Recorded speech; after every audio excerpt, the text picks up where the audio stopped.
Will you believe me if I told you that people with similar strength to Superman, werewolves, and the X-Men will not remain science fiction for too long now?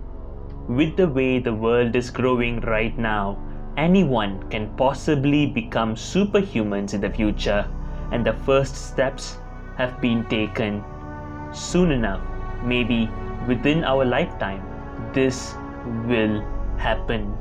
And we will be the luckiest generation to have witnessed the greatest transformation in the human history. But how?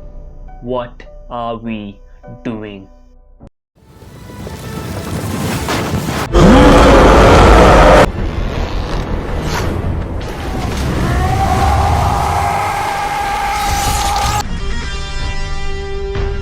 The whole transformation is seeded by just two things. Two things that will lead us there in no time. To the age of superhumans. The first one is the reaffirming discovery that the human brain can support new body parts. By new body parts, we're not just talking about organ transplants, but also the next level prosthetics that and something a bit more, which we will discuss later in this video. The point is that from just using prosthetics to account for disabilities like a lost limb, we have moved so much further that now we can add extra body parts as well. Simply put, tied of two hands, now you can even have 10 of them if you wish. The second big thing is the rapid development in genetic engineering, more advanced that it's ready to shift its focus from animals to human gene alterations.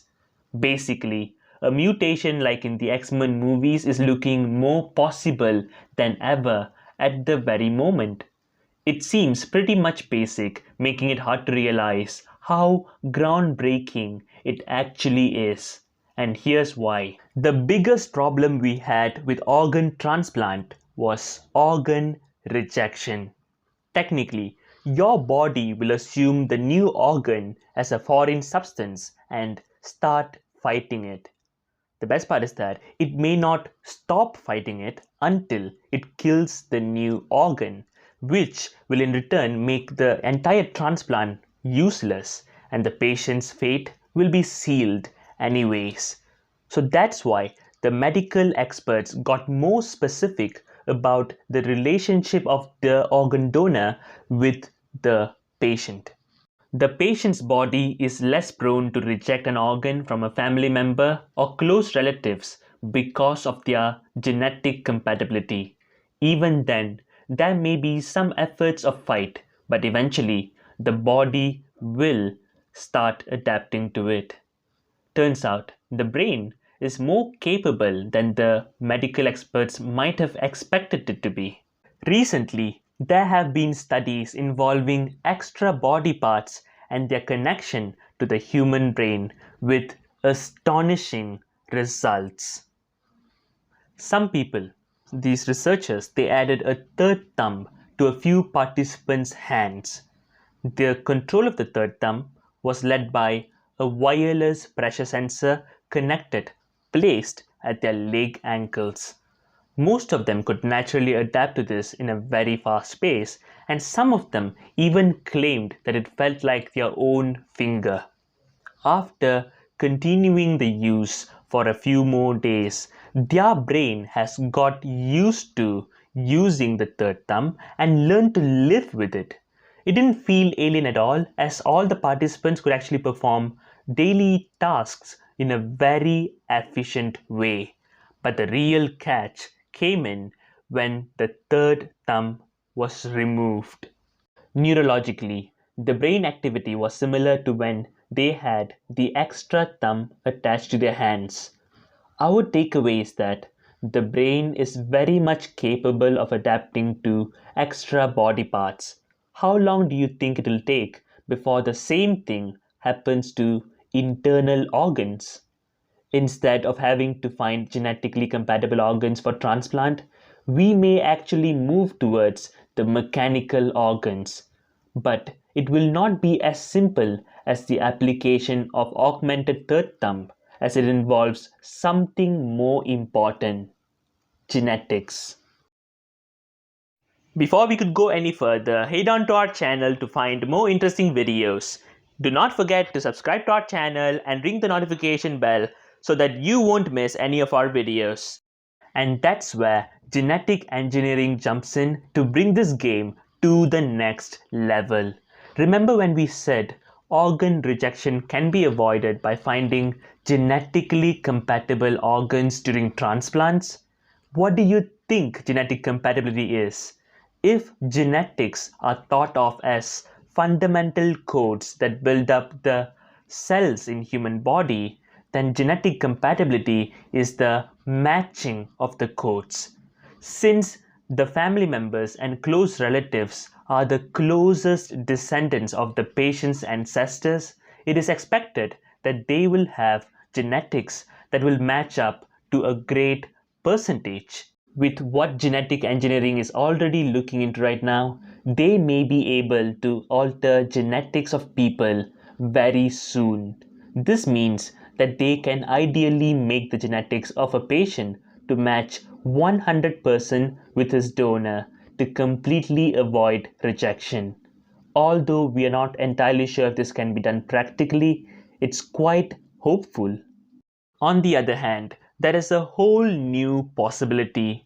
We don't have to think about organ donors, nor do we have to worry about genetic compatibility. If we could replicate the structures of DNA into a mechanical and functional version, we can create a mechanical organ as perfect and as efficient as the original one of a patient.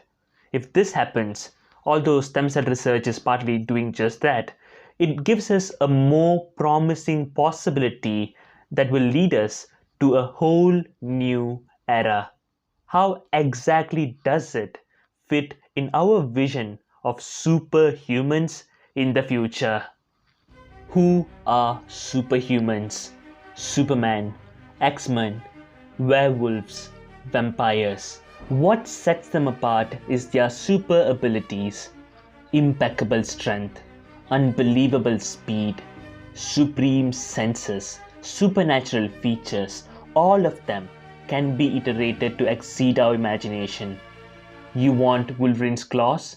They can be made as an extra body part for you, exactly like the augmented third thumb. All you need to master it is practice. You want immortal stamina? Replace your heart with a mechanical heart that works multiple times better, with more power than your natural organ could have ever had. You want super strength? Have mechanical muscles layering your actual muscles. Or you want a child to be born with specific characteristics? No worries, you can design the genetics of a life before it's even born, like in the fictional world of Krypton. All of it made possible. Everyone, if rich enough, will become superhumans. But at what cost? It may sound impossible, but experts genuinely predict that humans becoming less humans and more like robots in terms of appearance is most probably happening in the future. And that brings in the most traumatic questions. What will be the difference between humans and humanoids? If this ever came to be, with the hopes of becoming more of what we are, will we lose the very thing that makes us who we are? Will superhumans make a better place or a dystopian world? Drop your predictions in the comment section below. Waiting for answers? Quantum Vimana.